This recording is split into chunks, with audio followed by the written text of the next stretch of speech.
4 years ago. My partner got sent to prison for a double attack on me and my son. He slapped me. When I got up, my little boy was stood there. He was 8 years old. It was actually that made me want to build a business. 22 years of trauma transformed in just 12 months. Rachel Horan's journey is proof that every negative thing happens for a reason. When I first decided to build the business, I basically thought that I would take a couple of before and after pictures, put them on Facebook, and all these clients would come flooding to me. That didn't happen. Why didn't you give up? Because I knew somewhere there was a tactic and there was a way that was going to work for me. From the darkest moments to fearless empowerment, today Rachel shares how accountability, action, and smart marketing helped her turn pain into purpose and also to build a thriving business. I didn't believe in myself. I believed that that's the life that I deserved. How long had you been experiencing abuse like that? Since I was 17 years old. And how old are you now? I'm 39. If you do the same thing over and over again, you're going to get the same outcome. This episode is sponsored by the ActionCOACH Foundation to empower young entrepreneurs with the skills to succeed in business and beyond. How often do you tweak and adapt your marketing and sales? I review, usually Friday. It's in my diary for 7 p.m. 7 p.m. on a Friday night. That is too funny. Let's review the sales and marketing on it, guys. This is commitment. This is commitment. ActionCOACH, the help you need to grow your business. Rachel, what are some of the challenges that you've been through over the last 5 years? Wow. Well, if we start at the beginning, I will take you back to about 4 years ago when my partner got sent to prison for a double attack on me and my son. It was actually that made me want to build a business because I was left with no money coming in. He was the main source of income. Obviously, he'd been sent to jail. And I had 3 children to support. So I decided to go and build a business. And the attack was this a violent attack? Yes. And that was on you and your son. Which Me son? and my son, my eldest son. What's his name? Josh. So you and Josh. Yeah. This was about 4 years ago. Yeah, so he just turned 16 at the time. It was around 2 weeks after his 16th birthday. But it was that event that caused your husband to go to jail. Yes. And had it been going on before this? Yes, he had. He'd never attacked my son, but he had attacked me in the past. Yeah, mentally and physically. How long had you been experiencing abuse like that? From partners. Oh, from that partner? From that partner was probably 5 years, but I've had previous partners that have been the same. So for how long have you experienced physical and mental abuse? Since I was 17 years old. And how old are you now? I'm 39. So 20 years. Yeah. And what impact has that had on your mentality? Massive. I didn't believe in myself. I believed that that's the life that I deserved. Is that what you told yourself? Yeah. For how many years? 20 years. And there's people right now that's going through this sort of thing as well. Yeah. So, and everybody's got adversity and challenges. Now, this one is particularly bad. What was worse, the physical or the mental? The mental. Why? Physical, you kind of get over it a little bit. With the mental, it sticks. When you're told that you're no good, repeatedly, you start to believe it yourself. When you're told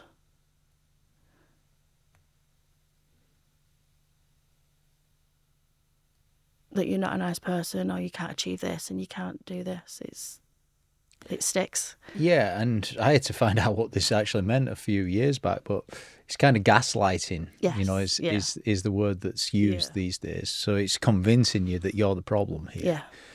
And when obviously that wasn't the case. No. So you've broken out of that. Now, in terms of the physical violence, are we talking bruises? Are we talking black Yeah, eyes? Are we yeah. talking what? So that particular incident, I was laying in bed and he hit me from behind while I was laying in bed trying to go to sleep because I wouldn't respond to him when he was trying to have an argument with me. In court, so I was diagnosed with fibromyalgia a few years previous to that. So for people that don't know what fibromyalgia is, it's unexplained pain, usually through traumas that you've experienced. So you feel pain a lot more than I say a normal person who hasn't got fibromyalgia. So in court, he stated that I had fibromyalgia and that he didn't punch me. He just tapped me, and it was my fibromyalgia that made me feel like he punched me. But anyway, it was proven otherwise. Yes, definitely, it was. Yeah. Yeah. And at the time, then, what else was going on in your life when this happened? When that attack happened. Because I know you turned to drink. Oh yes, yeah. I went back to my comfort zone, didn't I? Went back to my comfort zone. How long had drink been your comfort zone? Ooh, from being 15. So that's what you knew from a young age. Yeah. To protect yourself or to hide? Hide. Were you an alcoholic or it was just not an alcoholic? No. I was more of a binge drinker. Lived for the weekend. Yeah, which is a cycle a lot of people get into as well. Let's acknowledge that. Yeah. It's a cycle a lot of people get into, but let's also acknowledge you've got out of it as well. Yeah, I have. You know, so what changed? What changed? I was sick of getting into the same relationships. So the domestic violence relationships had happened repeatedly. And it was the one a couple of years ago when I was with my ex-partner, and my youngest son actually saw him hit me again, caused a bruise. And it was that day I woke up and I thought, I'm not doing this anymore. I'm not doing it to myself and I'm not doing it to my children. I have 100% had enough. What day of the week was that? I don't know the day of the week, but it was the last day of our holiday in Egypt. That was in 2023.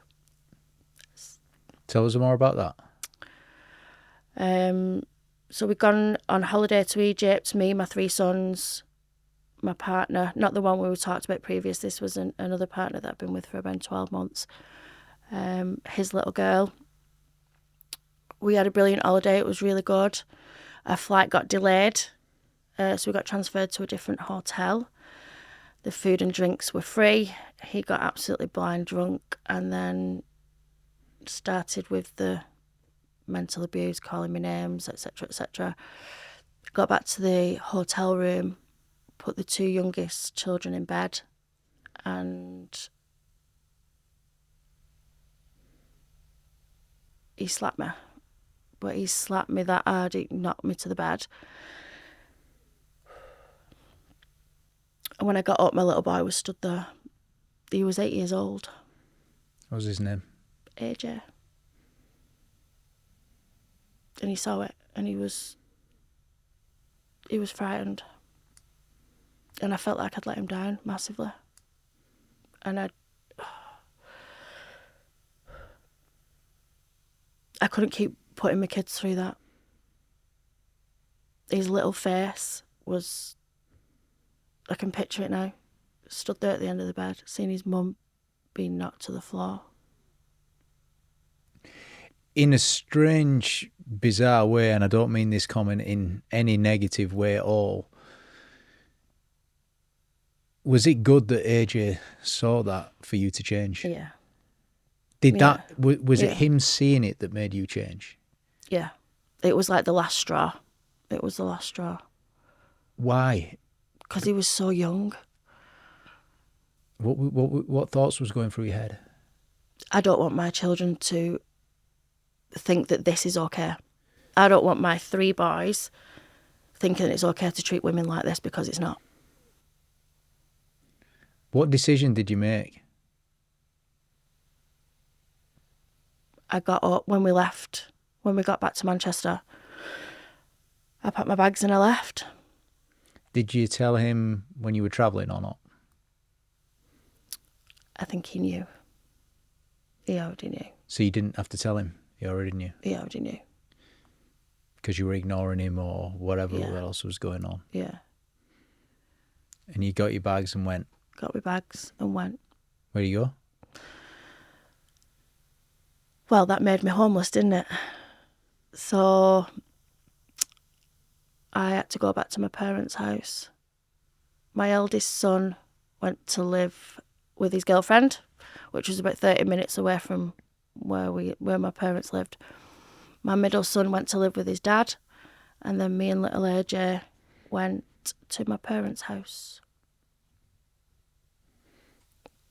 How common is some of the abuse that you've received? I mean, you possibly know about this if you've spoken to people and other people that you might know, but is it common? Very. Very. I think people don't like admitting it. Sometimes what I've found when I've spoken to clients, they don't realise that they're being domestically abused. Gaslighting? Yeah, they don't realise it. For instance, one client the other day we were speaking, and when I mentioned that that's what it was, she was like, "No, that's not me." I just let it sit, but then later on, she said, "Yeah, you're right." She categorised it and said that she wasn't being domestically abused. Because she thought it was her fault? Yeah, Or and because he didn't physically hit her either as well. But that was going on to you for almost 20 years as well, Yeah. for you to realise. Yeah. When did you realise that it was abuse? Was it a long time before you chose to do anything about it or not? I knew it was abuse, but I chose to accept it. And what would you say to anyone right now that's experiencing what you experienced? Go and try and find help. Go to a domestic violence centre. Who did you find? I went to a domestic violence centre. What did they say? They said that they would help me and that everything would be confidential. They put everything in place. Even if you're still with the person that's abusing you, they can put things in place so the person who was abusing you doesn't find out that you're in contact with these services, which is really good. But at this point, I was already out of it, and then I was given counselling sessions. What was the biggest benefit of doing that for you? The biggest benefit, it felt like I took control back of my own life. Now, just for the listeners, I just want to speak to the listeners for a second. This is a story of overcoming adversity, because there is a rainbow coming, folks. And in this case, Rachel has experienced physical violence and mental abuse for almost 2 decades. And like everybody, like you listening right now, there's adversity going on in your life as well. So transfer some of the action taking from this into your world. And also know this, there might be people, friends, family members that you know that's also experiencing the same. So stay with us, folks. So when you went to the counselling, who was it again? It was at the domestic violence centre, yeah. Do you remember any of the people that you went to see? Yeah. Who is the standout person? This episode is sponsored by the ActionCOACH Foundation. Join ActionCOACH Foundation UK to empower young entrepreneurs with the skills to succeed in business and beyond. Whether you're an aspiring student, a passionate educator, or a generous donor, your involvement can spark innovation and opportunity. Visit actioncoachfoundation.org.uk to build a brighter, more entrepreneurial UK. Now back to the podcast. So the lady that I had my sessions with, I still have sessions with her. Are we allowed to say her name or not? Um, I'm all right either way. yeah, her name's Gilla. Yeah, I actually had a session with her yesterday. Wow. Yeah. What has Gilly given you? Wow. She's given me insights to me. She's given me the tools to be able to work through the trauma that I've been through. Sometimes we do it together in the sessions, but also I can take that away and do it at home as well. Do you have PTSD? No, I don't think so. Have you got any lasting scars? Like physical scars. I meant emotional, but either or. Yeah. Yeah. And have you accepted it now and moved on? Has it made you stronger? Yes. 100% made me stronger. In what ways? Everywhere. Go on. I think when I started, I realised that one, I didn't believe in myself. There's a few reasons why I ended up in all these relationships and why I was on this hamster wheel of relationships. And when I figured out what they were, worked on them, and that's how I've managed to come away from it. Do you mind sharing what some of those were? I'll share. So I didn't believe in myself. I felt like I always needed somebody, a partner, to be able to do anything.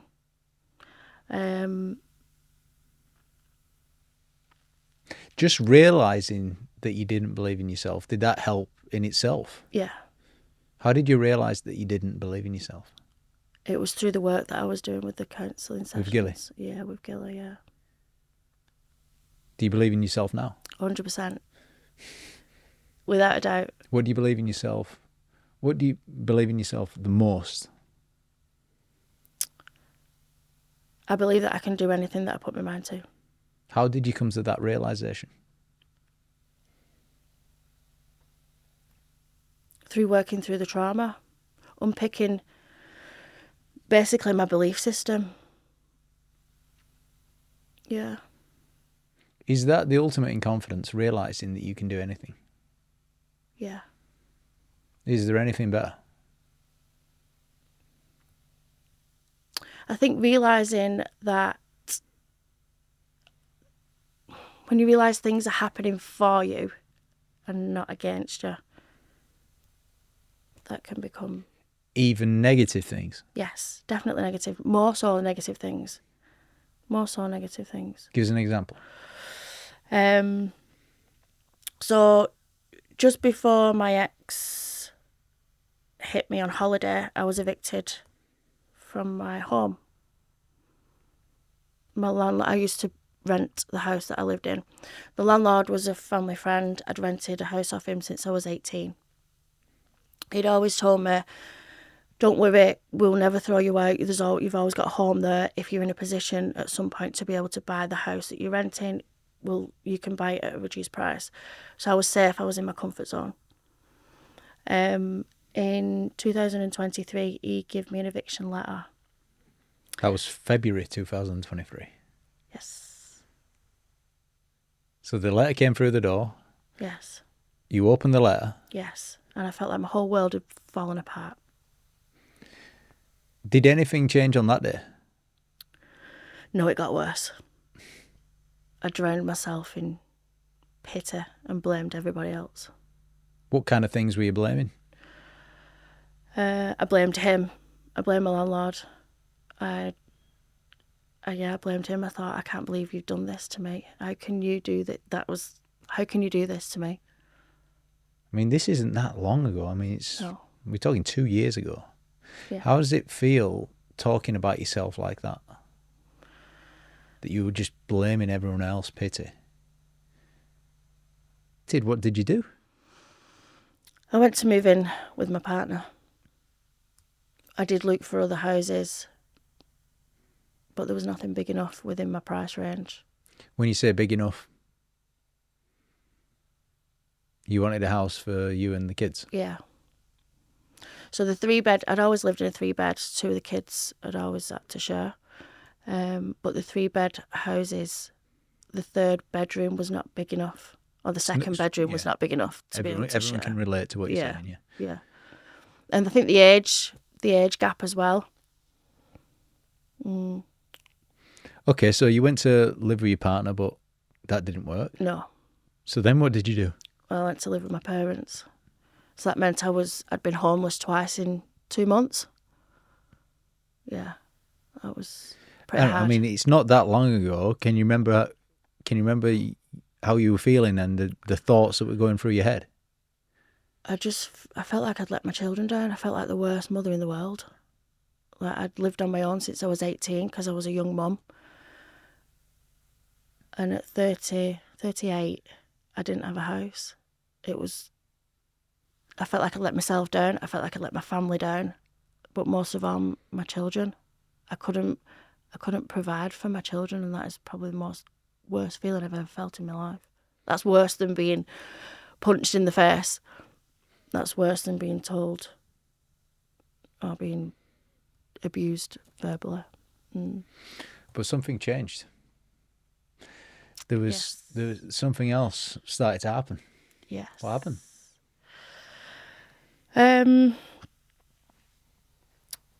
I started to get back into personal development. Why? How? Because I met James Burke, ActionCOACH. I met you. Joined the ActionCOACH team. Again, even at that point when I came into the members' day, when I was sat in that room, I thought to myself, I don't belong here. I didn't think I was good enough to be in a room with all these business owners and you and James. Do you remember that vividly? Yeah, I remember it like it was yesterday. I remember being sat there. It wasn't that long ago. We're talking like less than 18 months. Yeah, 15 months ago. I'm counting. I know. 15. I'm counting. So imposter syndrome setting. Massively. Right now, you have built a picture for the listeners of, wow, 38, imposter syndrome, got nothing. Yeah. But everything changed pretty quick. It sure did. How? Why? So James had introduced us to Master Your Life, his event that he runs, and I booked on it. I was a little bit apprehensive about booking on it because I had done personal development in the past with somebody else. And what happened there? It hadn't worked. It didn't work. It didn't work for me. What was you? Why are you saying for you? Because it was working. So we was in a group full of other beauty business owners, and it was working for them. I could see we created vision boards. She taught us how to do manifestation, taught us how to visualization, affirmations, gratitude, and I was doing that every single day without fail. But nothing was happening. I'd see all the other girls were buying things off the vision boards, buying these brand new Range Rovers. What was on your vision board? A Range Rover. What colour? Don't judge. What colour? A red one. A red Range Rover. Yeah. Why red? Red's my favourite colour. From the hair and the nails. The hair and the nails to go with it. Yeah. Yeah. I'd put a detached house on there with a bedroom, so each one of my sons could have their own bedroom. An ensuite, because sharing a bathroom with 3 boys Have you is ever not had the an best. ensuite? No, never. Did you feel back then that you deserved one? At the time I was doing the vision board, I didn't feel like I deserved it. I knew I wanted it, Right. but at that time I didn't feel like I deserved it. I also wanted a kitchen island, so I wanted my kitchen big enough so I could have an island, so I could dance around it in the morning. I love dancing. Dancing and music. What's your favourite dance?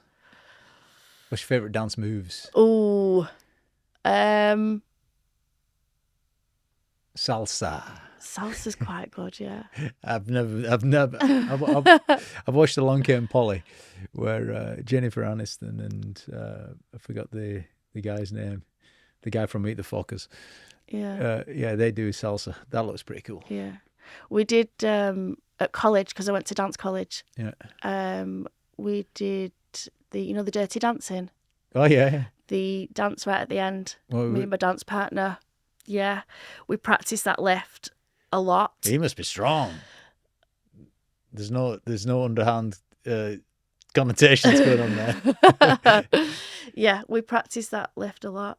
I didn't actually get to perform it though because I was pregnant with my son. Somebody else stepped in.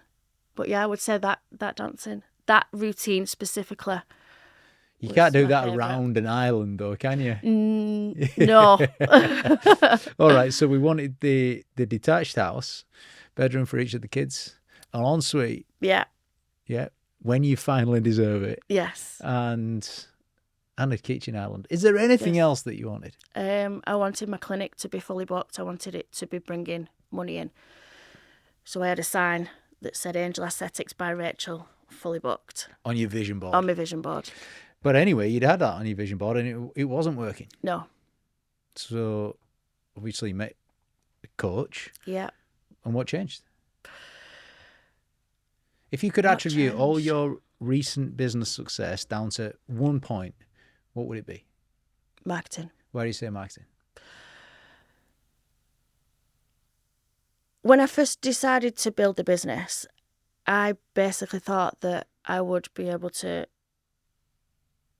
be an aesthetic practitioner, take a couple of before and after pictures, put them on Facebook, and all these clients would come flooding to me. That didn't happen. Excessively and blissfully optimistic, yeah? Yes, and naive as well, very naive. And guess what? A lot of listeners are definitely a little bit on that side of the fence too. You know, a little bit over optimism, naive to all of the challenges that we've got to go through. Yeah.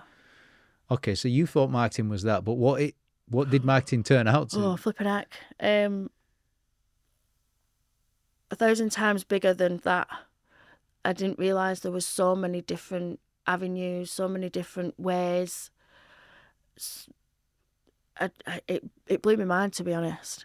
But then when I got into it, I was like, wow, right, okay. And I got quite creative with it. And it interested me. Yeah. I was like, what can we do here? What can we do there? What had the biggest impact from a marketing perspective on your business? The implementation of it.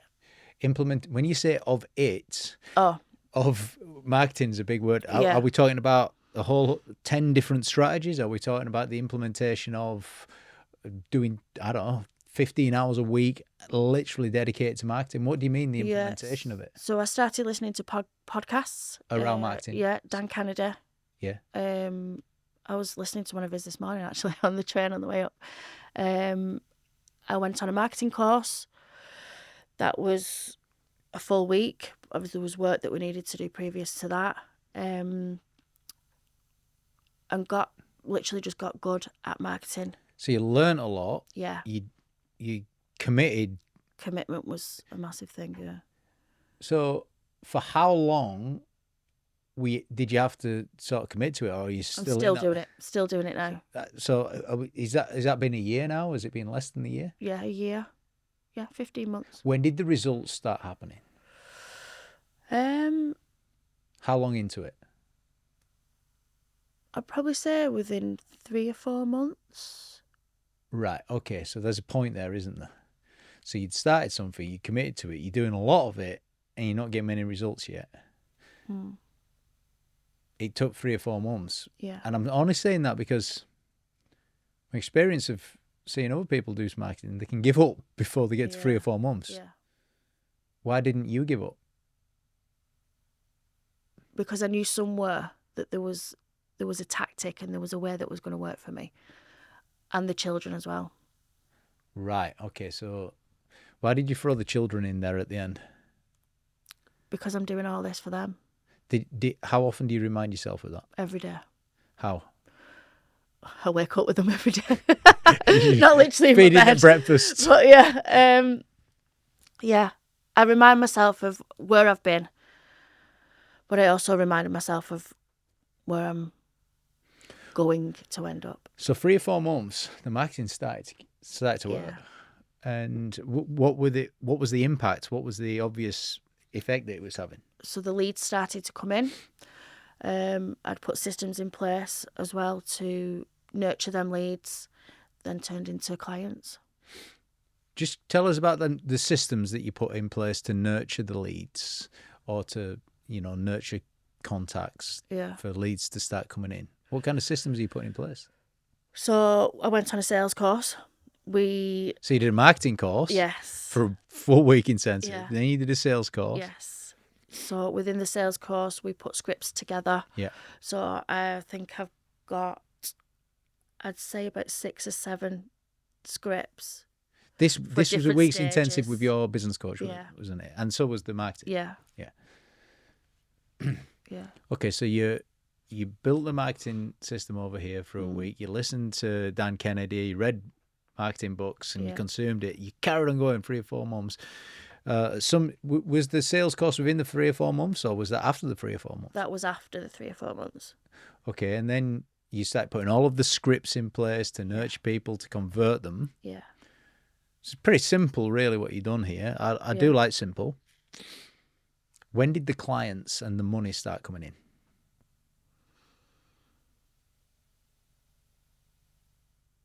6 months. Okay, so it was a 6-month commitment. Yeah. To get marketing working and build a sales machine to bring the money in. Yeah. Is it still going? Are you tweaking it? Are you changing it? Yeah, it's definitely been tweaked. Well, I was tweaking it up. This one of the sales scripts was being tweaked over the weekend. Yeah. How often do you tweak and adapt your marketing and sales? Ooh, I review every week. What time of the day? Usually a Friday. What time? It's in my diary for 7 p.m. 7 p.m. on a Friday night.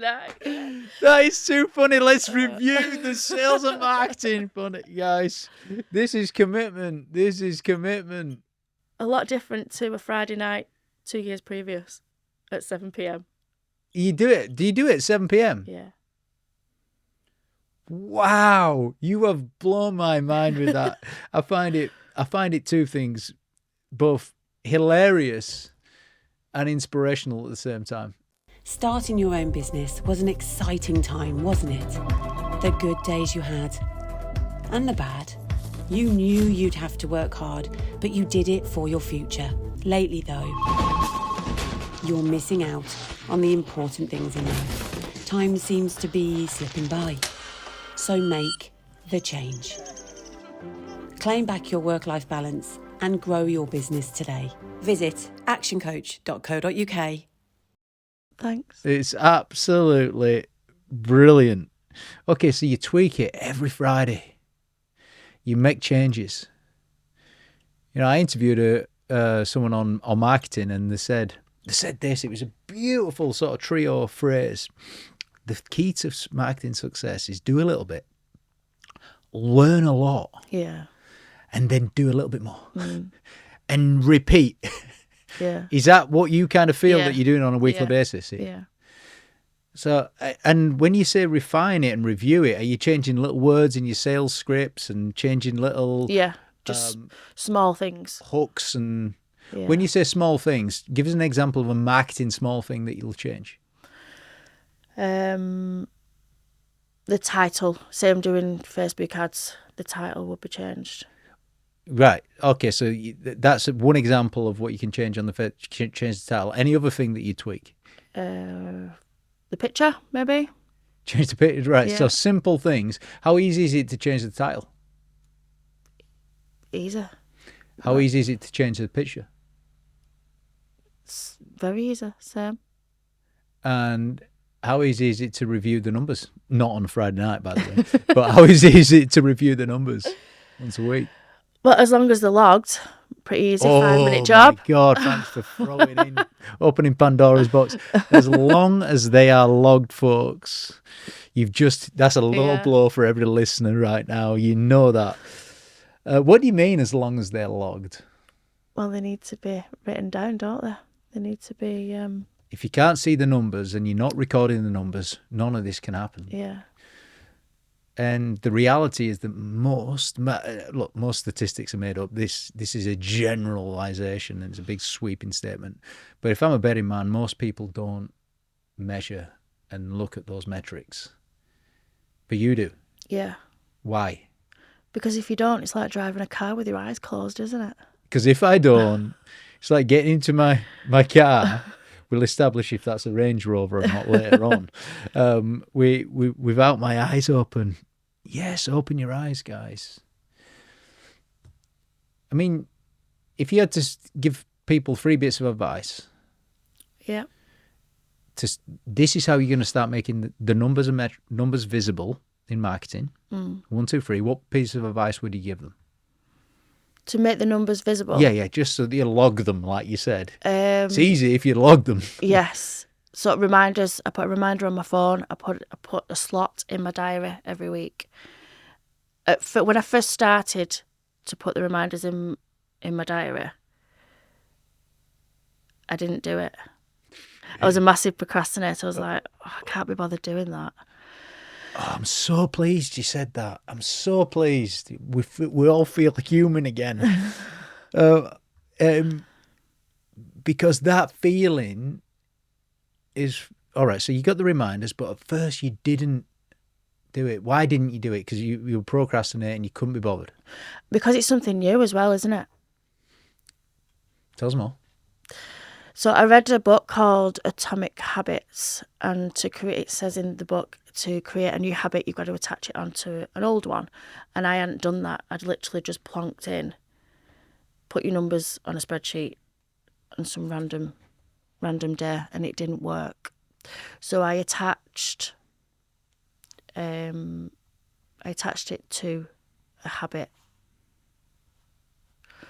And I also set an alarm.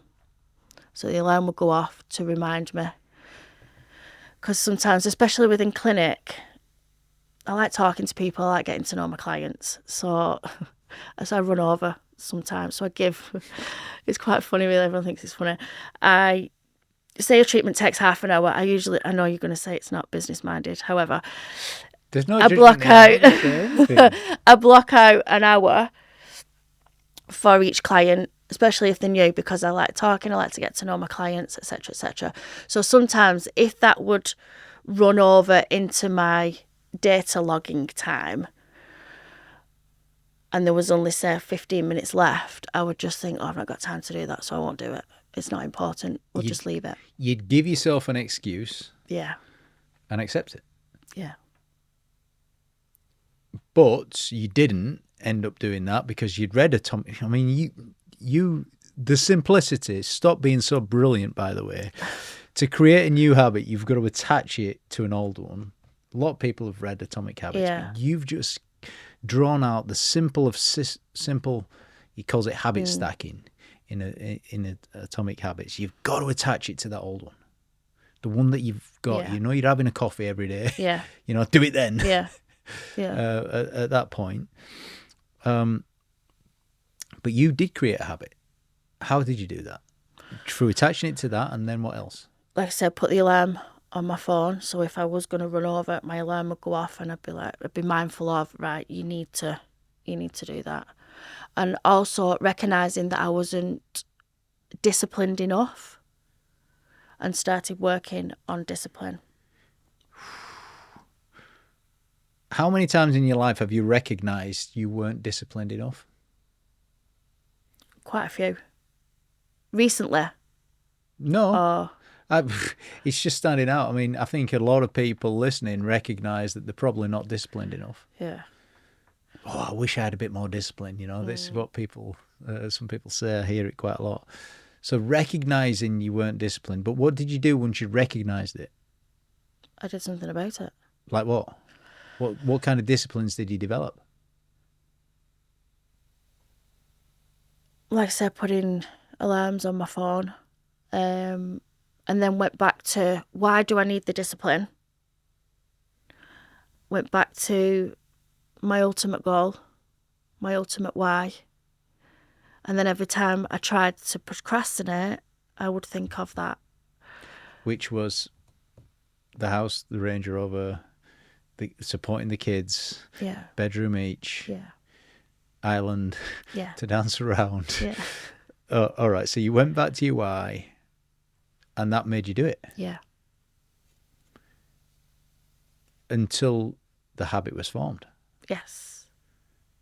Can you imagine not reviewing your numbers? Can you imagine not logging the numbers? No. It would Can be, you imagine a better Friday night? It would be a complete car crash, wouldn't it? Oh, that is too funny. That is too funny. If I didn't do this logging of numbers, it would be a car crash, folks.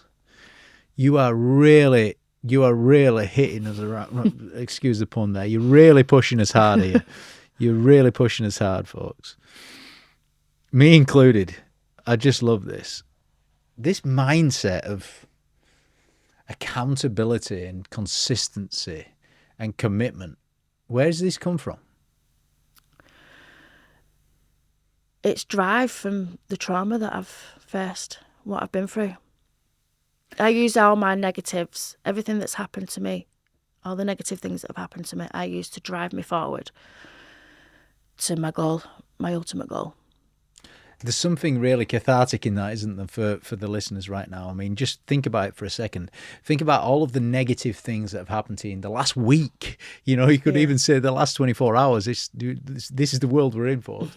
Think about your last month or even your last year. Accumulate them all and somehow, we'll find out how in a second, transfer that into drive. So how do you do that? How does that turn into determination and drive for you?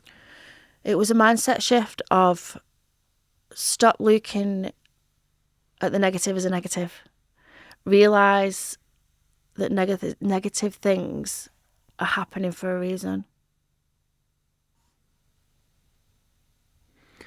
Realize negative things are happening for a reason. Tell us more on what you mean. So going back to the house, when I got evicted from the house, I got evicted from the house for a reason. And what did you accept then? What was it? What was your reason? It wasn't. If I hadn't been evicted from that house, I wouldn't be where I am today. Opportunity. Yeah. It's the world giving you an opportunity. Yeah. I actually sent a text message to my landlord thanking him for evicting me. Did you send any abusive text messages at the time to him? No. Okay. So you sent a note of appreciation. Yeah, I did. And I know how difficult that was for him to say, Rachel, you need to leave that house. I know how difficult that was for him.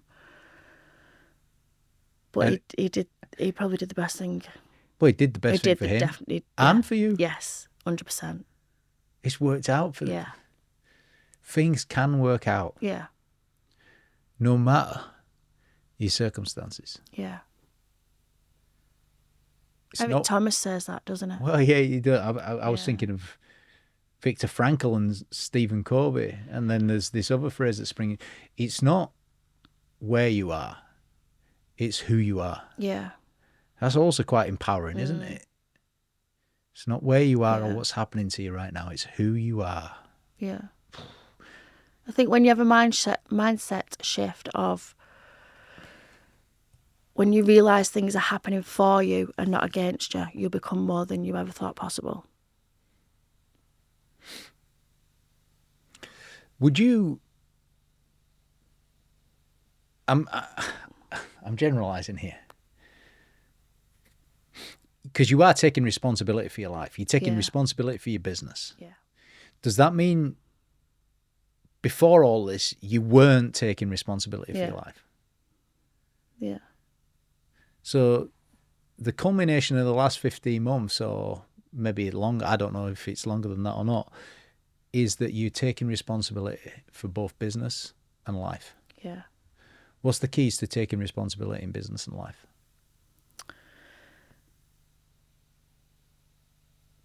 Finding out what's stopping you. Find out what's holding you back. How many times have you been asked that question? If you're an ambitious business owner eager to unlock the next level of growth, then the UK's biggest business event is the place you need to be to grow your business. Hi, I am Rachel Riley, and I'm really pleased to tell you that I will be the host of BizX 2025. 3 days of speaker sessions, interactive events, and a few surprises along the way, so you are not going to want to miss it. The event You Need to Grow Your Business is happening from the 2nd to the 4th of April in Farnborough. Tickets won't be available for long. Get more information by registering your interest at thebizx.co.uk. BizX 2025, where ambition meets action. Question by your coach. What's holding me back? Yeah. Oh, It's one of his favourite questions, isn't it? it is. Yeah. I've got a few. Okay, so, but interesting, isn't it? The acknowledgement and awareness of the things that are holding you back is point number one. Yeah. What's point number two in taking responsibility? Do what you say you're going to do. Do you always genuinely do what you say you're going to do? I'd do more now. I do used more to, now. yeah. There's chinks in Than the I armour, used to. folks. We've found a gap. Right, we've found a gap. Yeah. Do more. You do more now. It's a challenge, that, isn't it? Yeah. Keeping promises to yourself Yeah. Go on. and to others. Yeah. I used to be a yes person. I used to always want to try and please So now you're people. not. No, I'm not. What No, changed? I think before I say yes. Right. So for all of the people pleasers that are listening right now, and the yes people to everyone else, they keep saying yes to everyone else and no to their own dreams, what advice would you give to them that you followed yourself? Take at least 10 seconds before answering a question. So if somebody asks you to do something, I would back then naturally go, yeah. That's Yeah. like a millisecond. Yeah. Yeah. Just put it over there. without even like you say, without even thinking. So take a breath, take 10 seconds, and then I still say no, I need to check my diary. Such a good phrase, isn't it? You know, there's Dr. Steve Peters. He wrote the book The Chimp Paradox, and there's some science behind what you said. Your brain picks up stimulus and it sends it to an automatic part of your brain, a limbic part of your brain, which is quite emotional. It sends that stimulus. Someone comes in and asks you to do something. It's picking up information and stimuli. Sends it to your part of your brain back here at 5 times the speed of light. Now, there's going to be some scientists that's listening to us right now that says, you can't go faster than the speed of light. It's not really for a debate. The speed of thought is faster than the speed of light, apparently, but there you go. Either way, it's fast. Supersonic speeds. Yeah. It sends it back to there and it's automatic. Before you know it, you're saying, yeah, I'll do that. And what Steve Peters does throughout his book, and read the book if you need to control your chimp and emotions, he says you've got to slow the chimp down. Yeah. Because it only goes at the speed of light here. It goes 5 times slower to this part of your brain, which is your CEO, the bit that you control.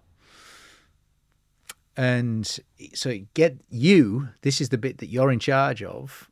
You get that information 5 times slower than your automatic natural thing for keeping you in comfort mode. And he says there's an art to slowing it down, and that's what you just said. He probably says 5 seconds. You said 10. All right, you're twice as strong as Steve. Yeah. Okay, so slow it down 10 seconds before you say anything else, and have a phrase. Let me check the diary. Yeah. What's your phrase, folks? I got some short questions for you here. Do you still feel the pressure of being successful and achieving? Yeah. It's just different. What do you mean? It feels different. I learned that once from an athlete, a Chinese athlete, who just won Olympic gold. And someone asked him about pressure, and he says, yeah, when I was young, I felt the pressure because I wanted to win. And now I'm older and experienced, I feel the pressure because I'm expected to win. The pressure's always there, folks. Now, but have you achieved your dream board? I have achieved that dream board. Yes, I have. So the kids have got a bedroom each? The kids have got a bedroom each. I've got an ensuite, and I've also got a kitchen island. Oh my God. Did you salsa around it, or did you have. do a dirty dance? I did all of it. All of it. Dreams do come true, folks. Yes, they do. Dreams do come true. 12 months and 12 days from joining ActionCOACH and going to the first Master Your Life event. I picked the keys up to my detached house, yeah. How are the boys? Amazing. Absolutely amazing. It's nice to have my family unit back together. What's been the hardest lesson you've had to learn? That's a good question. Good question.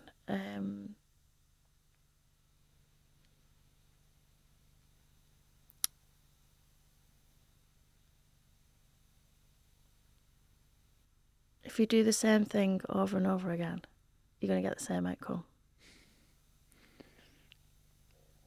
See, that's one thing that everyone kind of accepts that. Yeah. Don't expect a different outcome from the same. You go, why did you say the word expect? I think when I look back at my life, I was doing the same thing, but wanted something different. It was only sort of when I realised that something needed to change to have a different outcome. I think your little bits of silence and just staying in this area is allowing people to digest and process the profound wisdom in that point. Something's got to change for your life to change. Yeah. You can't keep doing the same things and expect a different result. It's been the hardest lesson for you to learn in life. Yeah. Because I was stuck on that hamster wheel for a very, very long time. Because, did you hear that? Because I was stuck on the hamster wheel for a long time. How dare you be so good? You're kicking our butts today. I mean, like, we're really, really inspirational. What's the most beautiful thing about owning your own business? The freedom it gives financially, time. But is your diary full? Yeah. The marketing's working, folks. There's always room for improvement, though. Has your definition of success changed? Now you've got your house and the island. My definition of success? In what respect? If you went back 12 months and 12 days, for example, is you achieving getting the house, is that successful? Would that have been your definition of success? Yeah. Well, now you've got your house. What's your definition of success? Feeling happy and content and having my boys around me. That's success to me now. Well, you're up there, aren't you, with the great Dale Carnegie, happiness, the boys around you, the family around you, the relationships in your home with the people that matter most and your friends and family. That's happiness and success. Nice. What should the headline of this podcast be? That is a really good question. What should it be?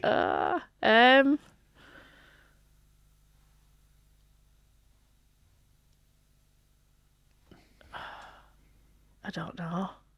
You're a marketing guru, you eh? put me on the spot there, haven't you? Yeah. What do you reckon? If I can do it, you can do it. Good one. From rags to riches. From rags to riches. I like it. What else?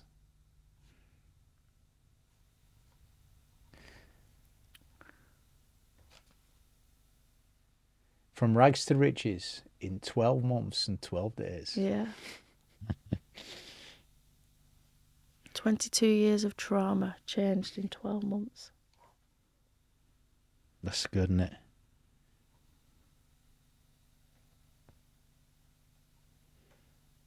That's my favourite. It's beautiful. And for all of the listeners, what should the action point? What action point should they take now they've listened to this?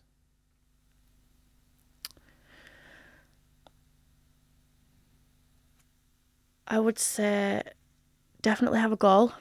You need to know what you want. Once you know what you want, you can then start doing small things every day to achieve it.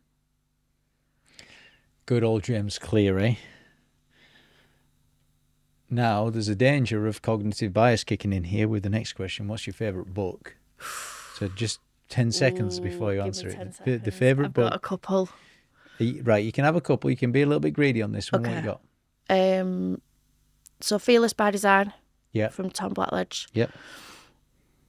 That book has helped me massively. In what way? Get rid of fear, basically. The fear of judgment. Yeah. He speaks about the subject incredibly well, doesn't he? Yeah, he does. After reading that book, I entered the International Aesthetic Awards, something I would never have done before. And we became finalists for Training Provider of the Year. And that's all down to reading that book. You kind of knocked. But honestly, I'm so inspired by just listening to you here, taking notes on all of this. My favorite part of this interview has been your humility.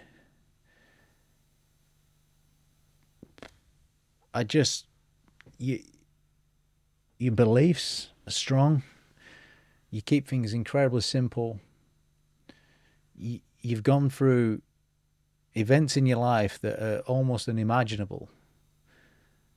And just the person that's sat here right now, it's just, they're doing things so well. I'm just like, I feel like I'm a cheerleader on the side. I'm just so proud of that team and person that what you've become there.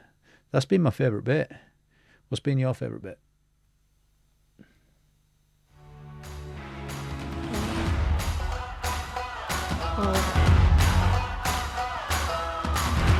There you go, folks. Rachel Horan.